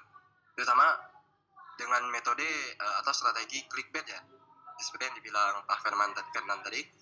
Nah, sekarang ini karena banyak AI juga, banyak yang orang-orang itu menggunakan klik-klik, masih ada klik-klik seperti komen gitu. Komen-komen orang menampilkan video menampilkan kesuksesannya gitu ya, menampilkan keberhasilannya terhadap sesuatu, terhadap model bisnis atau apa gitu kan. Nah, nanti kita komen mau, ada komen banyak kan, kita sering ketemu kan, komen mau, komen komen apa ya, banyak komen AI, komen ini nanti bakalan di chatbot otomatisnya itu bakal muncul. Nah, rupanya pas kita masuk malah jualan kelas atau enggak jualan kelas ya kita bayar, ada bayarnya gitu. Pertama kita diajari, nantinya malah jualan kelas. Sepertinya ini teknik marketing terbaru. Nah, jadi saya ingin bertanya, apakah itu worth it? Apakah itu sepadan, selaras dengan harga jualnya? Apalagi kan kompetitornya banyak ya. Dan banyak lagi orang hanya menggunakan AI untuk membuat kontennya gitu. Jadi kita merasa sebagai konsumer kayak di scam gitu loh. Jadi gimana solusinya, Mbak? Ini termasuk tantangan juga kan di era terbaru ini. Iya, makasih Mas Tio. Emang ya saya juga beberapa kali lihat ya itu ya trik-trik marketing ya, dengan cara menuliskan di kolom komen terkait, mungkin nggak terkait langsung dengan apa yang jadi konten beritanya, tapi justru komennya mengarahkan kita ke misalnya kata tadi jualan kelas atau ke apa namanya ya produk ya, produk yang ditawarkan oleh suatu media gitu ya. Ya itu kalau dibilang itu salah satu trik yang mungkin ya menjadi trik yang cukup efektif ya, karena emang sekarang tuh orang tuh baca konten di sosial media itu emang kadang-kadang kalau nggak baca komennya nggak mantap nggak sih, gitu kan? Saya juga sering itu lihat komen-komennya gitu kan. Jadi sebenarnya cara marketing justru sangat efektif ya saya, karena emang sekarang orang baca itu nggak cuma ngelihat kontennya tapi juga ngelihat komennya gitu ya, lihat komennya, apalagi yang jadi top komen di situ ya, wah itu pasti memancing keramaian, dan di situ justru audiensnya sangat banyak juga gitu yang membaca komen-komennya itu gitu ya, dibandingkan mungkin dengan kontennya yang mungkin sama dengan media-media yang lain gitu ya, mungkin hanya beda angle saja mungkin gitu ya, tapi justru komen-komennya itu yang membedakan antara satu media dengan media yang lain gitu ya. Komen-komen tentang penembakan komunitas Yahudi di Australia misalnya kemarin kan terjadi tuh, itu antara Al Jazeera, pemberitaan Al Jazeera dengan CNN, dengan mungkin di Republika misalnya, itu beda tuh audiensnya gitu. Nah ini justru yang memahami apa namanya game audience tadi, yang saya bilang game of audience tadi, ini pintar dengan menempatkan itu di kolom komentar gitu ya. Cuma yang harus lagi memang itu tidak boleh scam, jangan sampai itu apa namanya abal-abal, artinya memang benar-benar ada pelatihan itu gitu. Saya kira itu masih sah-sah saja sih untuk dilakukan gitu ya, secara bisnis oke lah gitu. Memang ada apa namanya sarana untuk menempatkan itu di kolom komentar ya, why not, ya dipakai gitu ya. Itu juga part of the game juga gitu ya, karena kita juga sekarang semuanya audiensnya lari sosial media, ya kita ya harus bermain di sosial media juga gitu ya. Kalau media yang memang benar-benar memahami psikologi market gitu ya, harus juga bermain sosial media gitu ya. Ini nggak boleh ditinggalkan, ini market yang menarik juga gitu ya, karena banyak juga yang lari dari situ, maksudnya masuknya mengenal platform kita yang sebenarnya dari sosial media gitu ya. Banyak kok dari pembaca Republika yang nggak kenal apa itu Republika gitu ya, nggak tahu ada korannya, nggak tahu ada mungkin TV-nya juga, nggak tahu ada websitenya mungkin, tapi tahunya dari sosial media itu banyak juga yang seperti Mas Dio yang digital native yang awalnya mungkin dari awal tahunya lewat sosial media. Oh ternyata ada media ini tuh memang punya karakter kecenderungan konten-kontennya lebih keberpihakannya ke kalangan misalnya kayak Palestina misalnya, berita-berita yang terkait dengan isu-isu Palestina misalnya, isu-isu Palestina Israel misalnya, itu di situ. Jadi kesempatan buat suatu brand yang ingin yang mungkin relevan gitu ya dengan itu untuk memasarkan produknya di situ. Saya kira itu sah-sah saja sih, asal tadi itu etikanya juga harus ini gitu. Itu kita kemarin waktu kita gencar mengkampanyekan boikot Israel, produk-produk yang berafiliasi dengan Israel itu kita langsung digempur tuh, maksudnya di approach itu sama produk-produk yang boikot tadi, kayak Starbucks, kayak kayak Aqua gitu ya, itu kan langsung banyak yang approach kita gitu ya. Ya mau diterima atau enggak, tapi mungkin menjadi salah satu sarana juga ke sana gitu ya. Ya mungkin nanti etikanya mungkin ya jangan sampai iklannya terlalu vulgar gitu ya, terlalu ini baru diboikot nih, masa langsung diterima iklannya gitu kan, produknya gitu. Jangan langsung diterima lah, maksudnya ibaratnya soft selling dulu gitu misalnya. Bahwa ini juga misalnya Starbucks Indonesia atau KFC atau McDonald's di Indonesia juga membuat solidaritas ke Palestina misalnya, membuat solidaritas kemarin bencana gitu ya, mungkin seperti itu dulu gitu. Jangan langsung jualan produknya, tolong beli Starbucks seperti itu. Jadi soft selling nggak masalah sih, itu di dunia marketing sih sah-sah saja gitu ya. Di dunia media pun juga itu game-nya emang seperti itu. Saya kira itu ya Mas Dio ya. Makasih pertanyaannya. Baik, Pak. Ya, terima kasih Pak. Mungkin untuk lanjut pertanyaan berikutnya, yang ini cukup menarik. Jadi dari Berlian, mengingat audiens terutama Gen Z lebih menyukai konten yang singkat dan visual, apakah ada standar jurnalistik tertentu yang harus diubah agar informasi yang diberi tetap akurat meski dikemas secara ringkas? Nah, mengingatkan kita semua itu adalah pelaku media, kita bisa menjadi konsumen dan bisa jadi kontributor gitu. Kira-kira bagaimana Pak? Apakah ada standar tertentu yang harus diubah atau harus disesuaikan sehingga orang-orang bisa tetap menangkap hal itu dan berita itu tetap menarik? Kira-kira gimana Pak? Mas Brilian ya? Tanya dari Mas Brilian ya? Dari Berlian. Ya. Berlian. Oke, makasih Mas Berlian. Kalau Mas Berlian ini mahasiswa Aprin ya? Jogja berarti ya? Ya, kalau teman-teman di Jogja yang tinggal di Jogja pasti tahu ya, namanya ada media Pandangan Jogja. Itu saya sangat admire banget. Yang mendirikan itu namanya Mas Eko, dia atau mungkin masih jadi wartawan di Koran Jakarta. Dia mendirikan Pandangan Jogja. Itu saya kira itu menjadi contoh ideal bagaimana media itu seharusnya beroperasi atau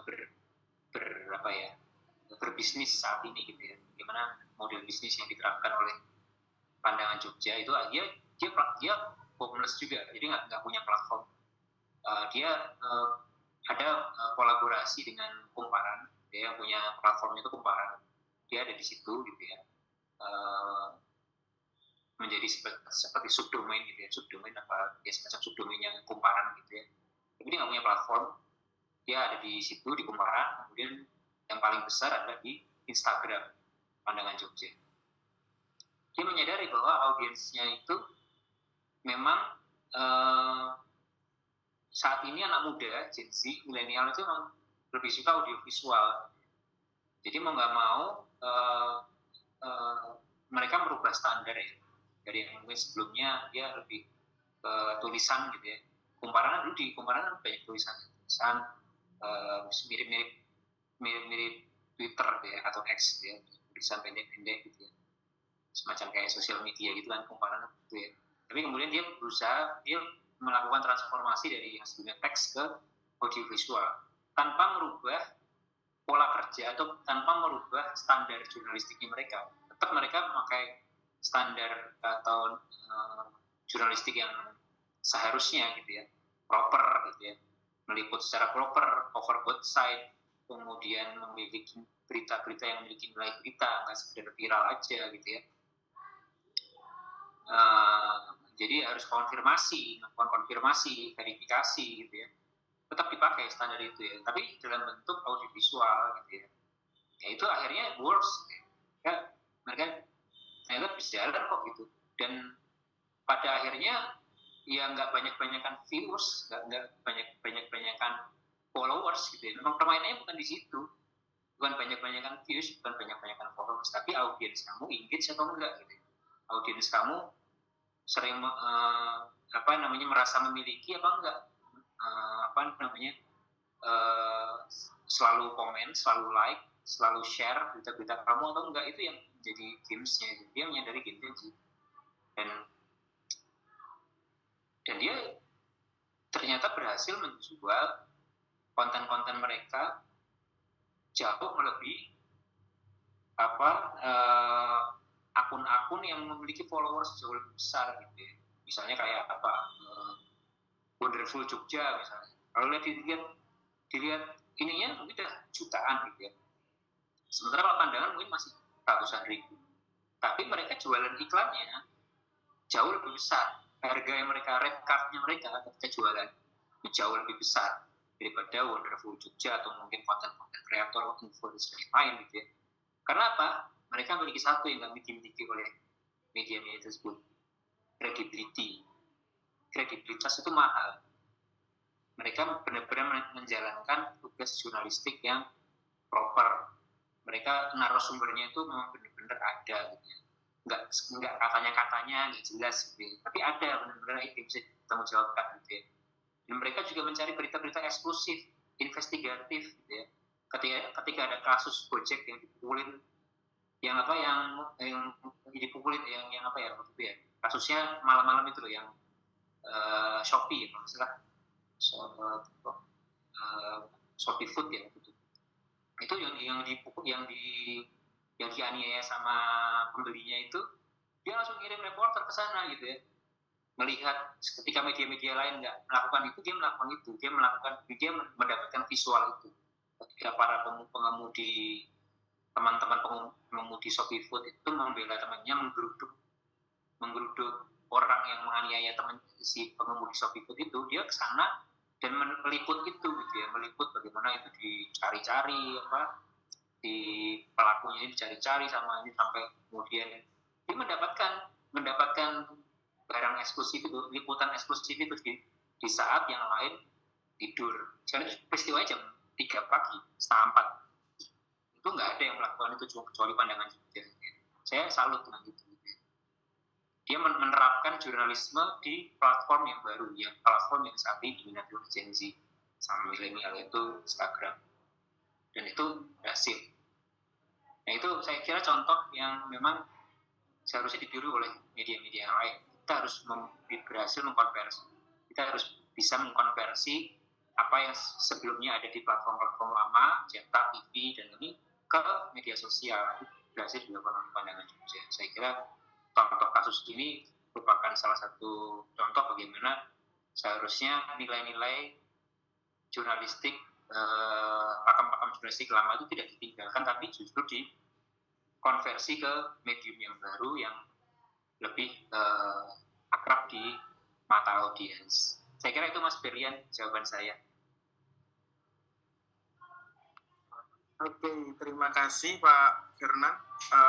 Mengingat, mohon maaf ya teman-teman bagi yang udah bertanya melalui kolom komentar, kita belum bisa menjawab karena keterbatasan waktu. Jadi mungkin semoga kita bisa bertemu lagi di lain waktu dan teman-teman bisa lebih interaktif lagi atau bisa sharing-sharing kembali gitu. Oh ya, untuk teman-teman, jadi sesi materi dan tanya jawab kita udah selesai dan aku boleh minta tolong teman-teman buat open cam karena kita mau foto bersama dokumentasi gitu. Ayo teman-teman, boleh dibuka kameranya.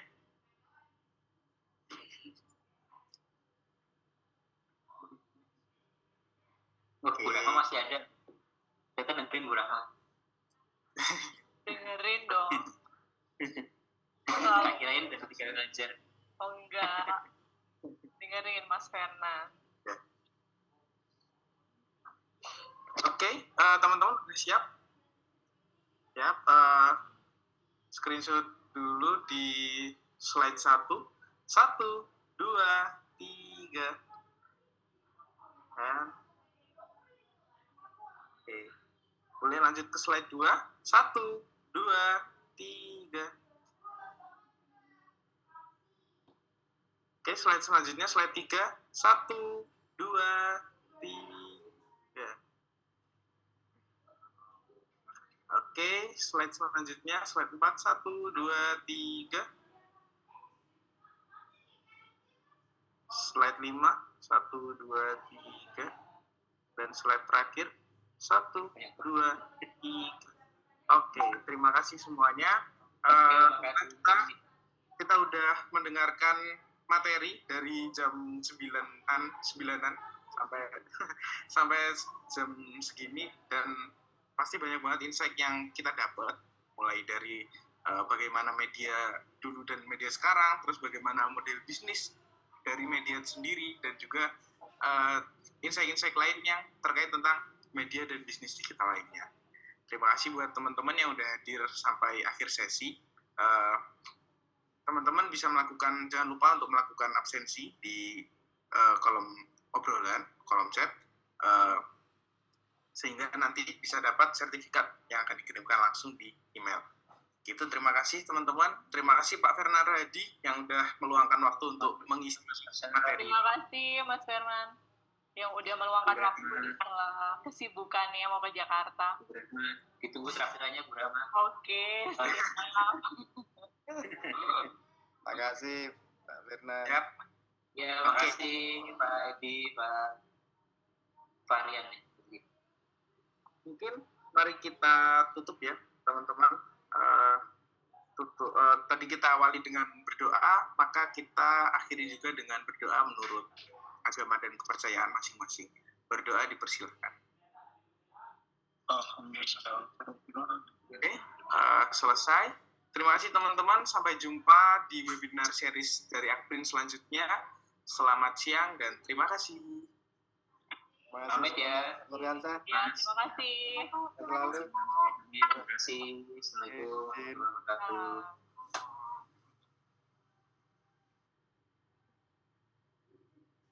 Record.